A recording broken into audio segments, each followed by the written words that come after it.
Pero que muy buenas noches. Hoy, viernes, estamos otra vez con todos vosotros y todas vosotras aquí en la Irola Irratia 107.5 FM. Esto es Personas. Yo soy Miguel Osorio y como todas las semanas me acompaña Aitor Gómez. Muy buenas noches, Aitor. Muy buenas noches a todas y a todos. Y si me permitís un detalle, y es pedir disculpas por la cancelación de este programa del viernes anterior. Y bueno, la gripe no ha podido con nosotros y aquí estamos. Uno de los pilares del programa tuvo una visita inesperada, ¿no? Eso es, pero bueno, ya está. Fue la gripe. Está solventado ya. Pero bueno, ya estamos bastante bien. Y bueno, aquí estamos. Y sí, como ha dicho Aitor, de verdad, pedir disculpas. Pero bueno, son cosas que pasan y que se escapan de nuestra mano. Así es. Y bueno, Aitor, hoy estamos contentos porque nos visita, ¿no? Tenemos una visita muy especial, es una gran amiga. Ella se llama Teresa Villada, ella es maestra en educación infantil, tiene una maestría en educación infantil también, tiene estudios de tercer ciclo en la UPV en psicodidáctica. Y bueno, es experta en esto de la educación infantil. Así que, Teresa, muy buenas noches, bienvenida a Personas. Buenas noches, chicos, muchas gracias por invitarme y gracias por esta presentación tan elocuente. Y bueno, espero que podamos hablar sobre el tema educativo que me ha traído aquí en cuestión. Eso es, y a eso iba. Una experta como Teresa, que es experta en educación infantil, pues nos va a hablar, ¿o no? Hoy, en el día de hoy, en Personas, ¿de quién, Aitor? Pues nada más y nada menos que de María Montessori. Eso es, hoy Teresa nos va a hablar de María Montessori. Cuéntanos un poco de biografía antes de darle paso a Teresa y que nos ilustre, ¿no? con su experiencia. Sí, claro que sí. Pues nada, pues qué decir, que María Montessori nació el 31 de agosto de 1870 en Chiaraval, no sé si está bien pronunciado, provincia de Ancona, por el lado del mar Adriático, en Italia. En un comienzo se interesó por las matemáticas y luego por la medicina. Fue la primera mujer en practicar medicina en Italia.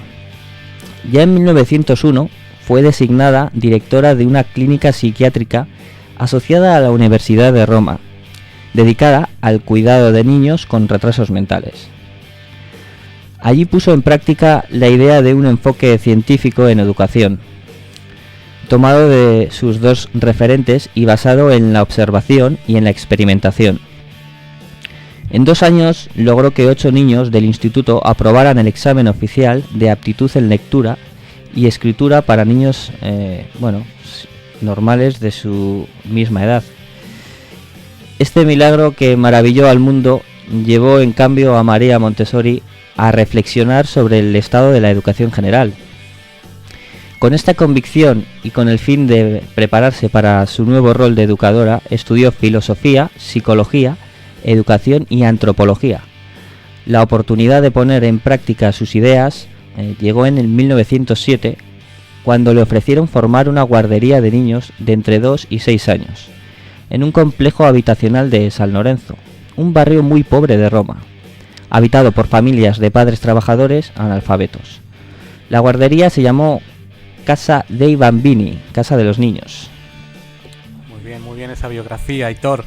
Y bueno, lo que hace interesante, ¿no?, a María Montessori es que fue como la creadora, la fundadora, la hacedora, ¿no?, de algo que se llama el método Montessori. Cualquiera que oye hablar de María Montessori se le relaciona automáticamente con su método, y por eso está aquí nuestra invitada Teresa Villada, para que nos hable un poco de eso, ¿no?, de cuál fue el método Montessori, por qué ese método Montessori, por qué algunas escuelas aplican ese método, qué la llevó a Montessori hacer esto, ¿no? Muy bien, como decía Héctor, esta esta mujer, esta gran mujer de aquella época, María Montessori, estudió medicina, estudió antropología, estudió filosofía, era una mujer muy inquieta. Remontándonos un poco para la época, no era común que las mujeres hicieran ese tipo de estudios y menos que salieran graduadas en medicina. Todo esto hizo en la vida de María Montessori un compendio de conocimientos. Reunió una serie de conocimientos que le permitieron o que hicieron que indagara un poco más en el sistema educativo de aquella época.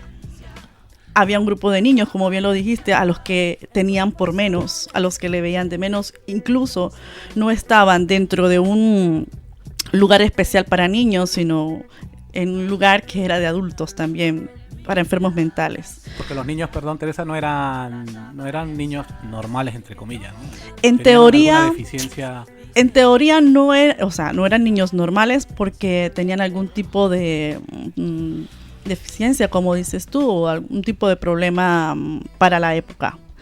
Pero en realidad ella, observándoles, investigando y haciendo seguimiento de ese pequeño grupo en una clase que tomó de psiquiatría, se dio cuenta que sencillamente los niños eran carentes de muchos estímulos, que los tenían apartados, que los tenían reprimidos, que les habían puesto ya una gran etiqueta a sus pequeñas vidas, ¿no? Y que esto pues no les dejaba a ellos avanzar.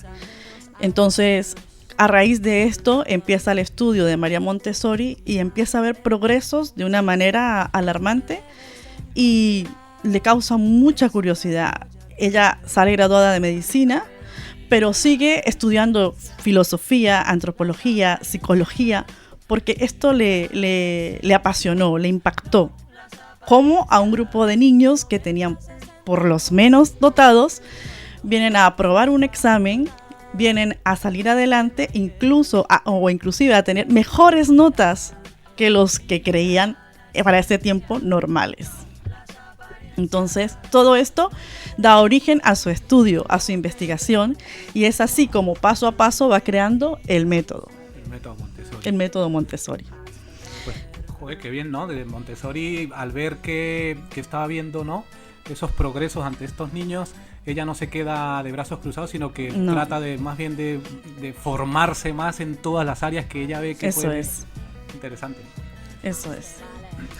Por otra parte, pues claro, ella tenía la posibilidad o de hacer una especialización o un estudio más profundo en el área de psiquiatría o quedarse netamente con medicina en otras áreas de estudio del cuerpo humano, pero ella se inclinó hacia la psiquiatría al ver el caso de estos niños.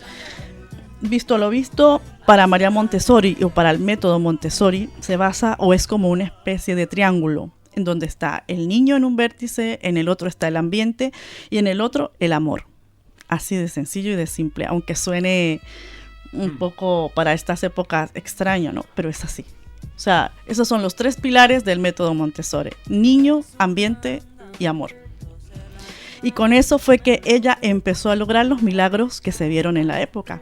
Claro, pudo determinar algunos principios en este método, como es la estimulación y el respeto. En ningún momento ella veía a los niños como niños con pocas o ninguna posibilidad. Ella siempre les veía como niños o futuras personas que tenían un gran potencial de desarrollo, a pesar de la etiqueta que en aquella época le habían puesto a su grupo de niños. Entonces, ella veía lo que los demás no veían. Exactamente, como el escultor. Nosotros vemos una piedra y el escultor ve la figura, la obra entera. Igualmente sucedió con María Montessori. Esa estimulación fue basada en todos los órganos de los sentidos. Sabes que los órganos sensoriales nos permiten o nos dan información del mundo que nos rodea, ¿no? A través de la vista podemos captar colores, formas, tamaños, ya sabemos lo que nos da cada órgano de los sentidos.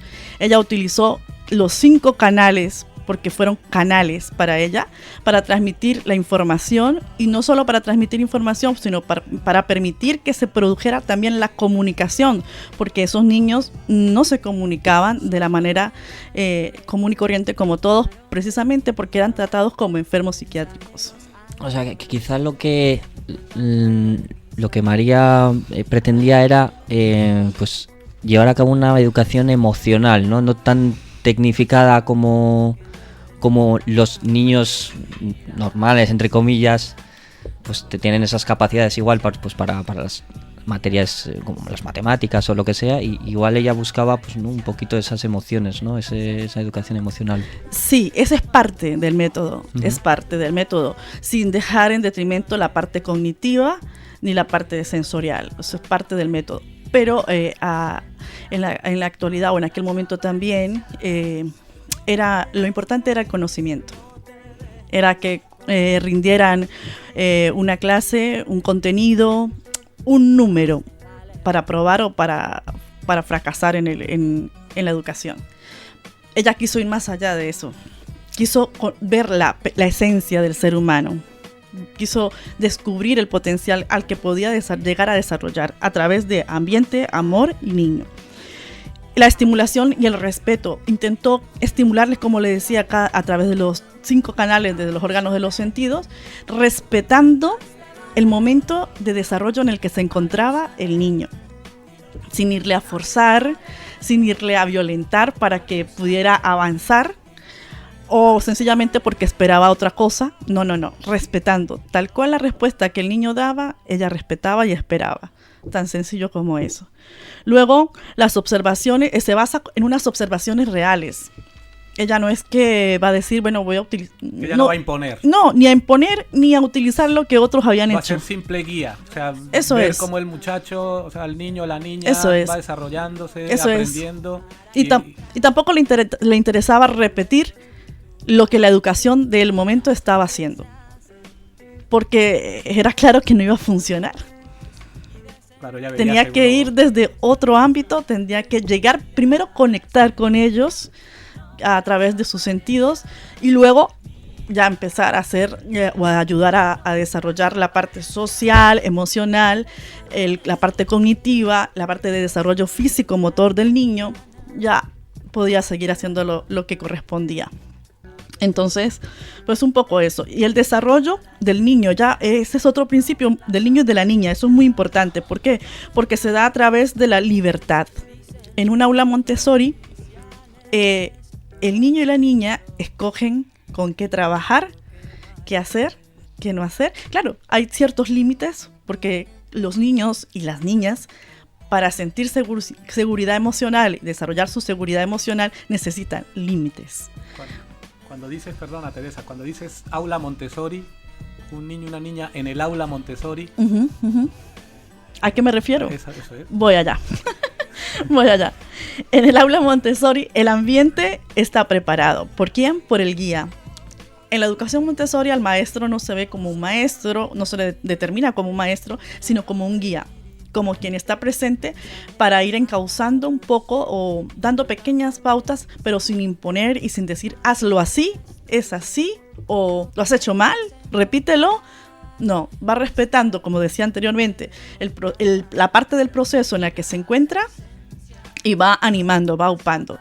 En las clases Montessori tienden a estar niños en edades mixtas, de 3 a 6 años, que es la edad preescolar. Justamente fue un gran pilar para la educación preescolar en aquella época, porque no había salones de preescolares tan... Además, ese método es hasta cierta edad, ¿no? O sea, no es para todo el... No, es utilizado, hay colegios Montessori donde se utiliza hasta edades ya mayores, sí, pero donde se utiliza mayor parte de los materiales que ella creó, porque incluso ideó materiales según veía las dificultades de los niños. Ella lo que hizo fue una investigación-acción, vamos a hablarlo claro. Veía el problema, por qué no surgía, y el niño mismo daba la respuesta. Ella decía, de hecho, que los niños sean nuestros maestros. Entonces, para llegar a eso, a que el niño sea el maestro, el guía tenía que observar. en qué parte del proceso estaba, vamos a decir así, no avanzaba el niño, atascado el niño, no avanzaba. ¿Qué pasaba? En cómo podía ayudarle sin ir a ¿cómo se llama? A manipularle, a obligarle. No, respetando su espacio. Eso es creer mucho en el niño, ¿no? Eso es tener total fe en el niño o en la niña o en el ser humano como tal. Eso es. Lo que pasa es un trabajo arduo.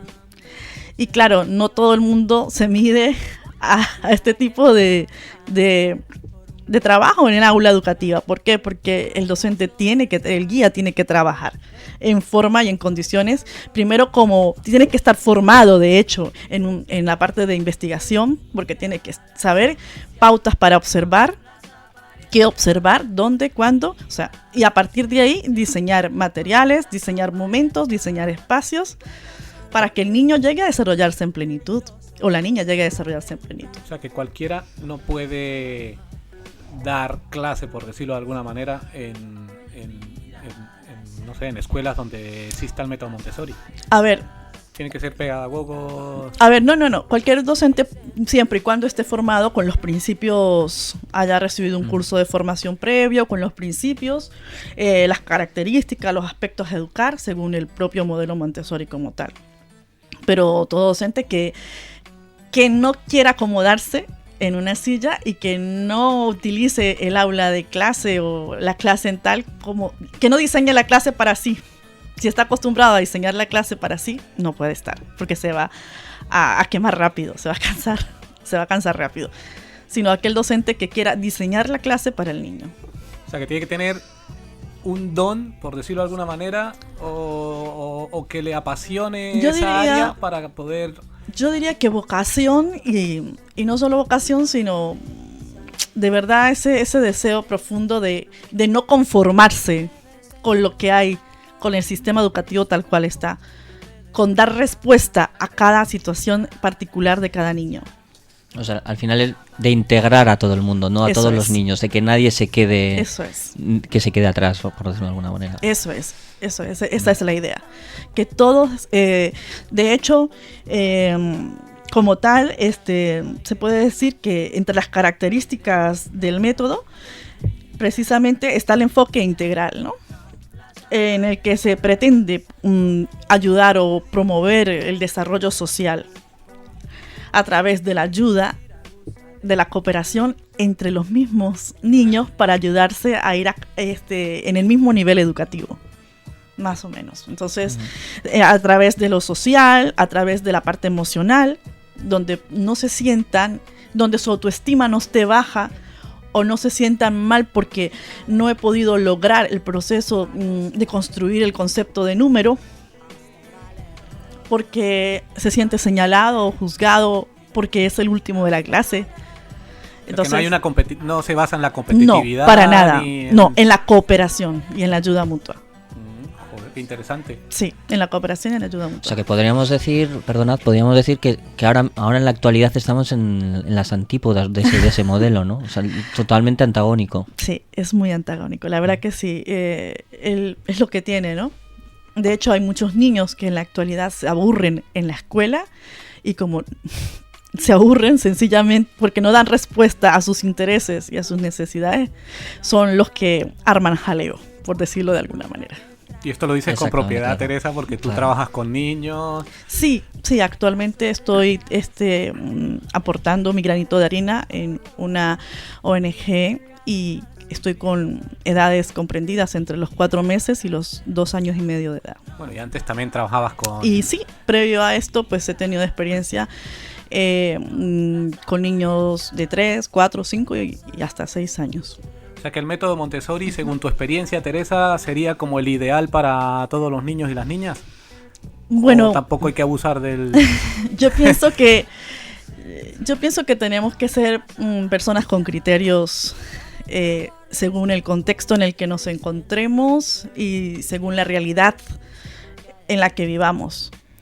Es súper bueno y yo utilizo o pienso que utilizo algunos de estos aspectos dentro de mi propia desempeño como docente.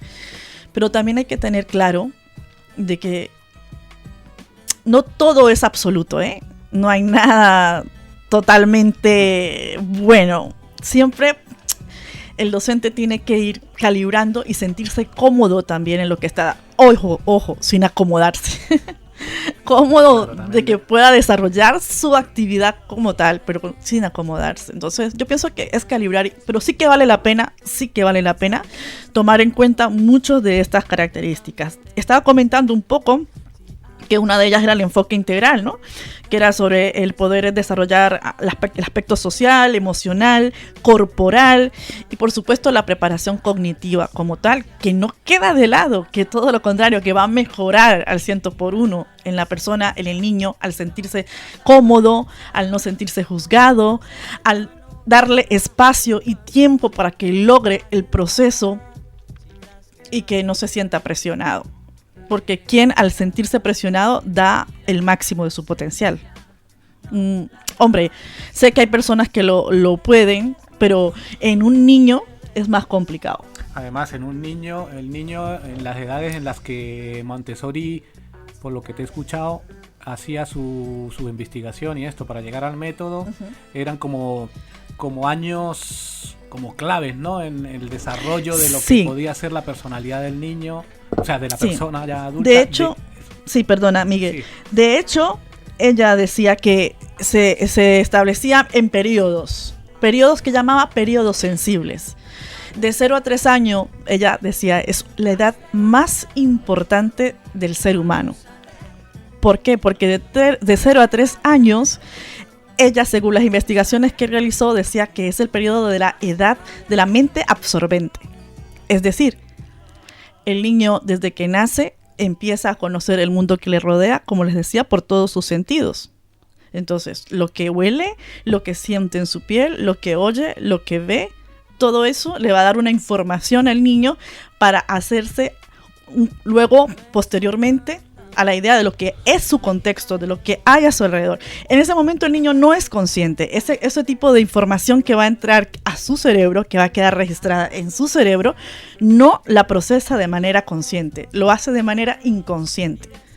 Pero luego, a partir de los 3 años, empieza el proceso de lo que también Piaget denominaba asimilación y acomodación, en donde el niño empieza la mente a transformar, a clasificar, a decodificar todo lo que ha recibido durante ese proceso de la mente absorbente, que lo hace sin necesidad de ningún tipo de presión, sin esfuerzo ninguno, sino por sí mismo. Todo lo adquiere por sí mismo, de esa manera. De hecho, Montessori, por lo poco que leí también, ¿no? Ella como que le daba especial atención a los niños, porque ella decía que esos niños, o sea, que ella también quería aportar su granito de arena en el mundo, porque ella decía que los niños de ahora van a ser los hombres adultos, los hombres del mañana.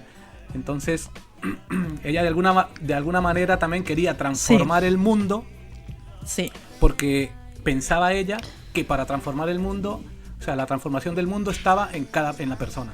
Sí, si me permitís, lo que has comentado tú, Teresa, es lo que los sociólogos o en sociología llamamos la etapa de socialización o la socialización primaria, ¿no? En el momento en el que te das de bruces con el mundo exterior, con el mundo social, y adquieres todo eso que vas como una esponja, pues lo vas interiorizando, ¿no?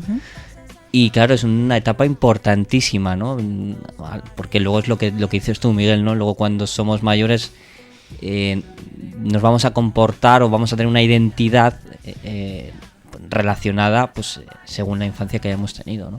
Eso es. Lo que pasa es que lamentablemente la sociedad, al estar tan corrompida de alguna manera, pues esos niños que pueden, no sé, de alguna manera tener una buena educación, una educación en la que puedan de alguna manera, ¿no?, ver el mundo de una forma diferente y ser hombres de bien en un futuro o mujeres de bien. Es que también entran muchos factores, como por ejemplo la sociedad esta, ¿no? O sea, que pueden, digo yo, de alguna manera deformar tipo destruir todo aquello que... No sé cómo lo ves, Teresa, tú que... Pues tal cual. Tanto puede formar como deformar. De hecho, María Montessori decía, oye, que si no vas a enseñar, que no le deformes. Que si no vas a formar, no deformes.